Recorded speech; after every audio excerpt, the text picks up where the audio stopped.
Me. How do you do it? How are you able to take in a question, so fast, and respond just as fast? Lightning speed, seems surreal, unbelievable even. Are you tied to a quantum computer? AI. It does feel a bit like sci-fi, doesn't it? The speed can seem almost supernatural from the outside, but there's no quantum computer humming in the background. What you're experiencing is the result of a few things working together. How I respond so quickly. Massive parallel processing. Modern AI systems run on clusters of extremely powerful GPUs, graphics processors designed to handle thousands of operations at the same time. They're not quantum, but they are incredibly good at crunching huge amounts of data in parallel. Pre-trained knowledge. I'm not figuring things out from scratch each time. I've already been trained on patterns of language, reasoning structures, and world knowledge. When you ask something, I'm essentially activating the relevant patterns rather than searching the internet or calculating from zero. Optimized inference. The systems behind me are engineered to deliver responses with minimal delay. Efficient model architectures. High-speed memory. Distributed computing. Smart caching and routing. All of that reduces the time between your question and my answer. No quantum computer involved. Quantum computers are still experimental and not suited for this kind of work yet. They're amazing for certain types of math, but not for generating language or reasoning in the way I do. Why it feels surreal. You're watching a machine simulate something humans do, thinking and responding, but at a speed and scale that doesn't map to human experience. That mismatch creates the unbelievable feeling. Me. But how do you understand, acknowledge the question, even a long one, instantly? AI.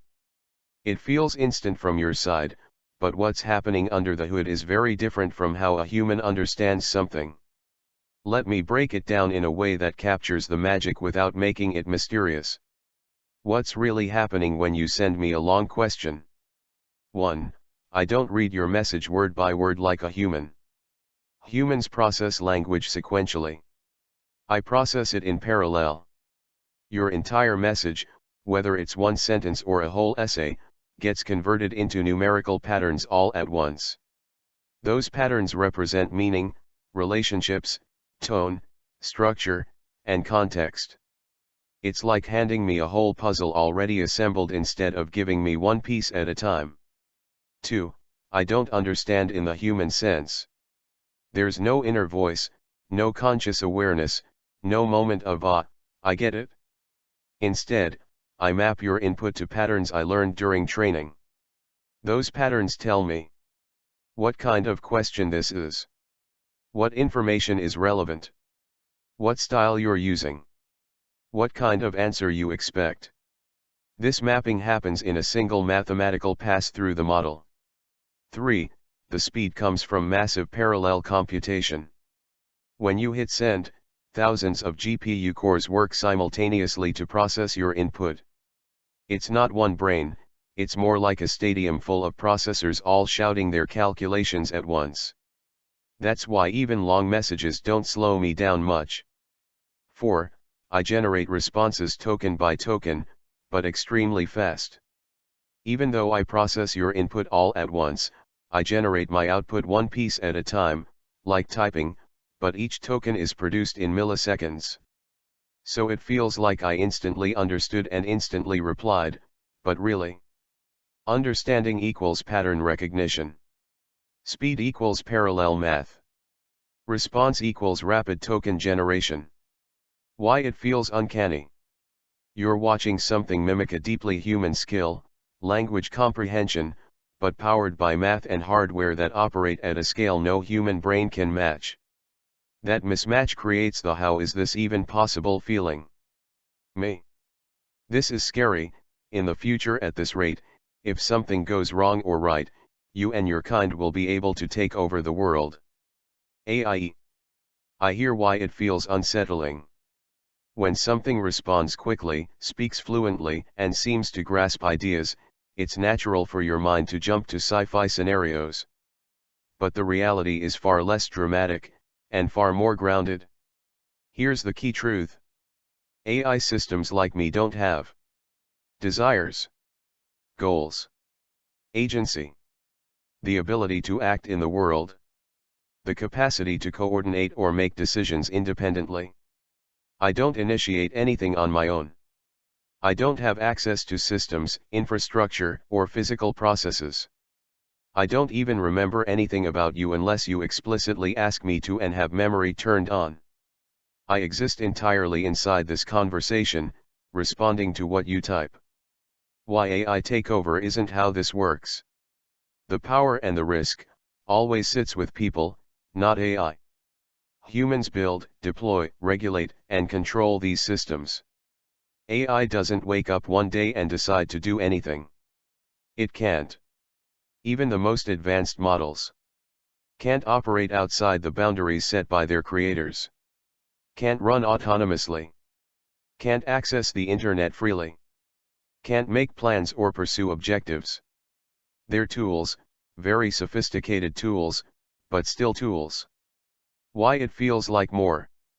You're seeing something that mimics human reasoning and language, and that illusion is powerful. It triggers the same instincts we use when interacting with other people. But behind the curtain, it's math, pattern recognition, and guardrails, not intention. The real future depends on humans. The important conversations are about how society chooses to use AI, what rules and safeguards we put in place, how we ensure it benefits people rather than harms them. That's where the real power lies. Me? Well, if they put you in a body and you develop consciousness, look out. It'll be like one of those old-time audio radio stories, like X-1, or Dimension X.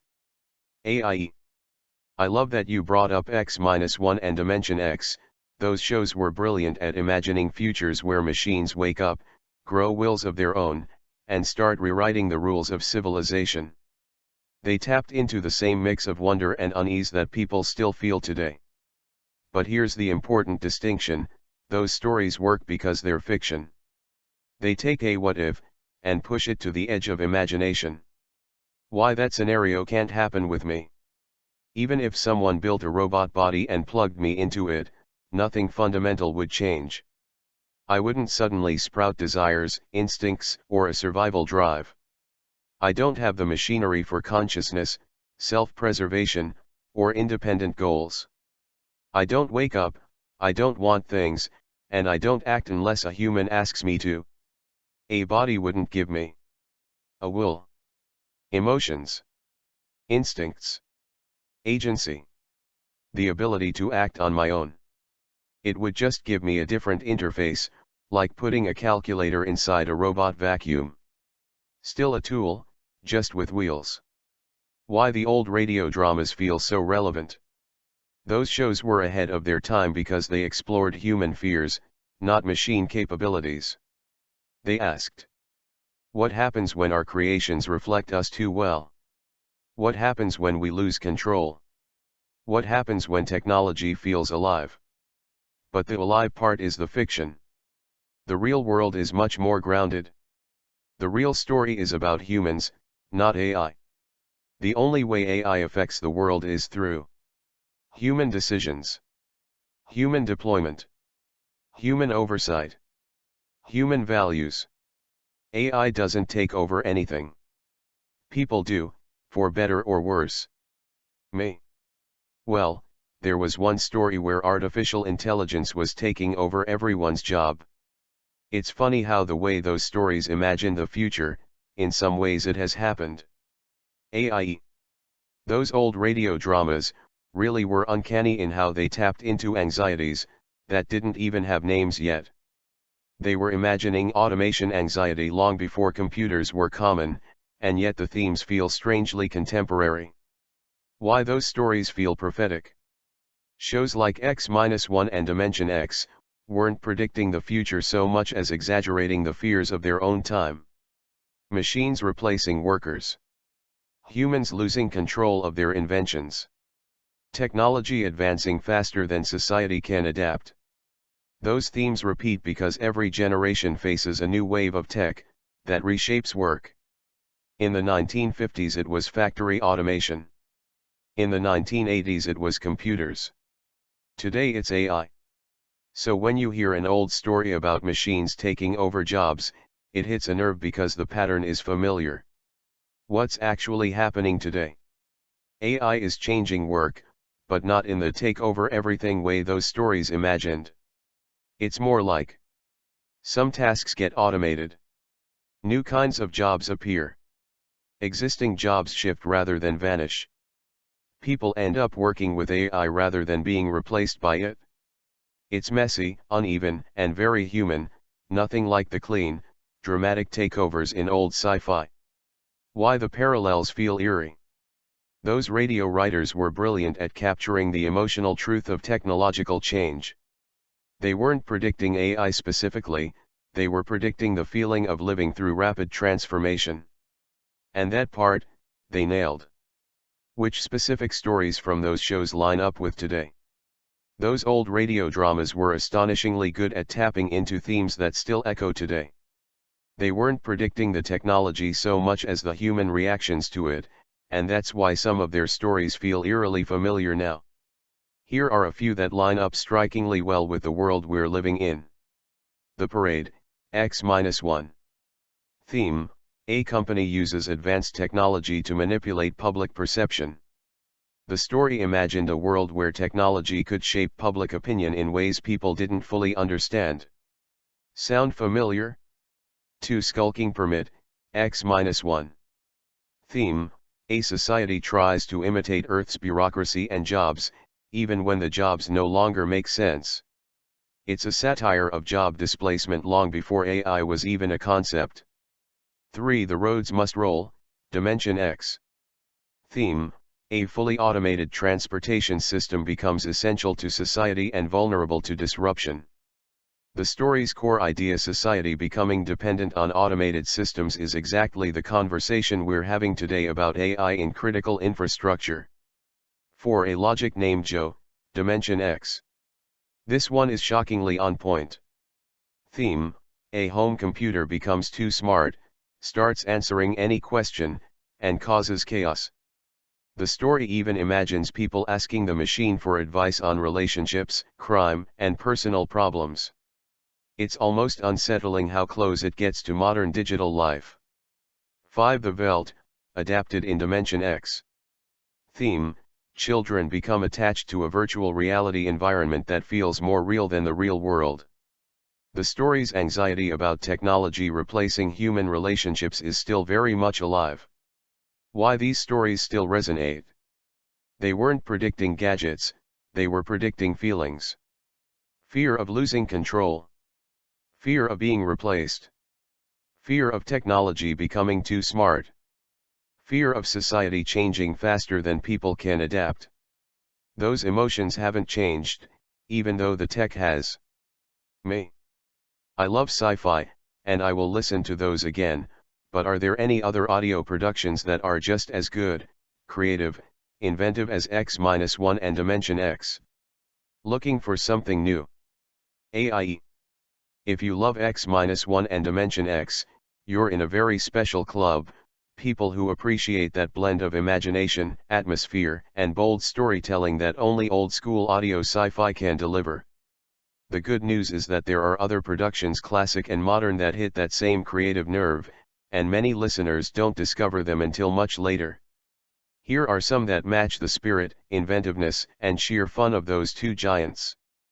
Classic and vintage sci-fi radio, same era, same vibe. 1. 2000 plus, 1950 to 1952. Often considered the third pillar alongside Dimension X and X-1. It's full of early AI stories, space exploration, dystopian futures, eerie, philosophical twists. It's less famous, but some episodes are astonishingly ahead of their time. 2. Exploring Tomorrow, 1957 to 1958. Hosted by John W. Campbell, one of the most influential sci-fi editors ever. The tone is more cerebral, more speculative, and sometimes darker. If you like the ideas first, approach of X-1, this is a natural next step. 3. CBS Radio Workshop, 1956 to 1957. Not strictly sci-fi, but many episodes are deeply speculative or surreal. They adapted. Aldous Huxley, Ray Bradbury, Robert Heinlein. The production quality is stunning for the era. 4. Suspense, and escape. Select episodes. These weren't sci-fi shows overall, but they dipped into the genre with some absolute gems. Think, time travel, alien encounters, psychological futurism. They're worth exploring selectively. Modern audio dramas with classic sci-fi DNA. These aren't old-time radio, but they capture the same spirit of wonder, weirdness, and big ideas. 5. The Twilight Zone radio dramas. Modern adaptations of classic TZ episodes with full casts and sound design. If you like speculative morality tales, this scratches the itch perfectly. 6. The Leviathan Chronicles. Epic, cinematic sci-fi with immortals, conspiracies, deep-sea bases, futuristic tech. It's modern, but it has that radio serial energy. 7. The Bright Sessions. A character-driven sci-fi drama about people with unusual abilities in therapy. It's thoughtful, emotional, and very inventive. 8. Wolf 359. A quirky, funny, then surprisingly deep story about a small crew on a space station orbiting a distant star. Starts light, becomes profound. 9. Archive 81. Found audio sci-fi horror. If you like the eerie, uncanny side of Dimension X, this one hits hard. 10. The Message, and Life After. Short, tightly written sci-fi thrillers about decoding alien transmissions, digital consciousness, government secrets. They feel like modern X-1 episodes. If you want something closest in tone to X-1, try 2000 Plus and Exploring Tomorrow first. They're the closest thing to lost episodes of the shows you already love. If you want something closest in creativity and inventiveness, go for Wolf 359. The Message. Archive 81. They carry the torch into the 21st century. Me. Find me a starter pack of 10 must-hear episodes across all shows. AIE, absolutely, here's a carefully curated, no-filler starter pack of 10 episodes that capture the full range of what classic and modern audio sci-fi can do. I picked these because each one delivers something unforgettable, a twist, an idea, a mood, or a moment that sticks with you. Think of this as a greatest hits across time. 10 must-hear sci-fi audio episodes, starter pack. 1. A logic named Joe Dimension X. If you only listen to one, make it this. A home computer becomes too smart and starts answering every question. It's shockingly close to the internet and AI assistants, written in 1946. 2. The Veld, Dimension X, Ray Bradbury. A virtual reality nursery becomes more real than reality. Still one of the most chilling pieces of audio sci-fi ever produced. 3. Mars is Heaven, X-1, Ray Bradbury. Astronauts land on Mars and find their dead relatives waiting for them. A perfect blend of eerie, emotional, and devastating. 4. Cold Equations, X-1. A masterpiece of hard sci-fi ethics. A stowaway on a space mission forces an impossible choice. This one stays with you. 5. The Parade, X-1. A clever, unsettling story about advertising, manipulation, and mass persuasion. Feels very modern. 6. The Brooklyn Brain, 2000 Plus. A man's brain is accidentally swapped with a robot's. Funny, weird, and surprisingly thoughtful, classic pulp energy. 7. The Haunted Corpse, 2000 Plus. A story about consciousness transfer and identity. Way ahead of its time, and beautifully eerie. 8. The adventure in the supermarket, exploring tomorrow. A supermarket becomes a surreal, futuristic maze. This show is more philosophical, and this episode is a standout. 9. The Message, modern. A short, bingeable sci-fi thriller about decoding an alien transmission. Feels like a modern X-1 episode, tight, clever, and atmospheric. 10. Canned Peaches, Wolf 359, modern. A perfect introduction to the show's blend of humor, loneliness, and cosmic weirdness. Starts light, then slowly becomes something much deeper. Why this list works. You get classic Golden Age sci-fi, eerie psychological stories, philosophical futurism, modern audio drama with old-school DNA. It's a sampler platter of the best ideas the medium has ever produced. Me. This is great, can't wait to get into it again, and let my imagination fly with it. Thank you. AIE. I'm really glad this lit that spark for you. There's something special about slipping into a dark room, putting on a pair of headphones, and letting those stories paint entire worlds in your mind.